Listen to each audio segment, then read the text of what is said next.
Hello and welcome to Thrive in 5. I don't know about you, but it seems to me like hardly a week passes without some new scandal involving one of our leaders, whether it's theft or embezzlement or some kind of sexual immorality. But it's not just our political leaders, it's our religious leaders, it's our spiritual leaders. And I think we struggle to make sense of it, to reconcile the contradiction, often by assuming that whatever wisdom the person seemed to have was really just a kind of a fake, a facade, and that they're really just lowly and sick and dishonest. But I think this week's Torah portion casts some doubt on that understanding, because in this week's portion we meet a man named Bilam, who's one of the more enigmatic characters in the Torah. He's a non-Jew, a prophet who's hired to curse the Jews. And we're told that on one hand, he was not an ordinary prophet, he was an extraordinary prophet. His prophecy was on the level of Moses himself. He's the real deal. And yet we're taught that he's wicked, he's evil, not just because he wants to curse the Jews, but because in his private life, he's depraved. And I think this really casts light upon one of the more fascinating aspects of human nature, which is that we human beings can sometimes know things and know them clearly, and yet apparently not know them at all. If you ever want to do an interesting experiment with a group of people, ask them to take 5 minutes to write an idealized obituary, to write down what it is they hope people will say about them when they're gone.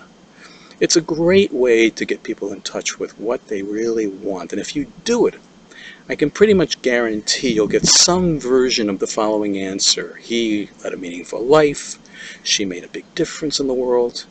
And yet if you sat with those very same people and examined the way they lived their lives, how much time they actually spent making sure they're involved in meaningful things as opposed to just survival or seeking entertainment, and I think you might be disappointed.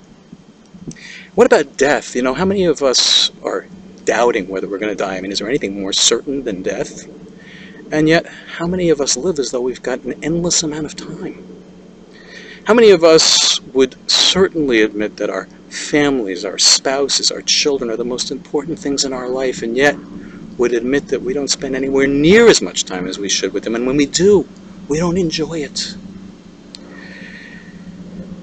There's a well-known part of our oral tradition that teaches a story about how the angel comes and teaches us everything we need to know when we're in our mother's womb, and just before we're born, the angel touches us right here and we forget everything we know. And that story isn't just a nice story, but it's meant to teach us that we have truth. We know what we need to know inside of us deeply in our soul. But our job is not to leave it there, but rather to realize, to become conscious of what we know. And not just conscious of it here. You know, it's nice when we're in our armchairs and we can look at life with perspective. You know, we get in touch with some of the things that we know, but we need to be able to hold on to them in the face of all of life's obstacles and pressures, and the only way that's going to happen is if we realize it here, deep inside of our hearts. What we know here, plus about $3.50 gets us a cup of coffee. It's what we know here that really makes the difference, and unfortunately, many people like to refer to this as the longest distance in the universe.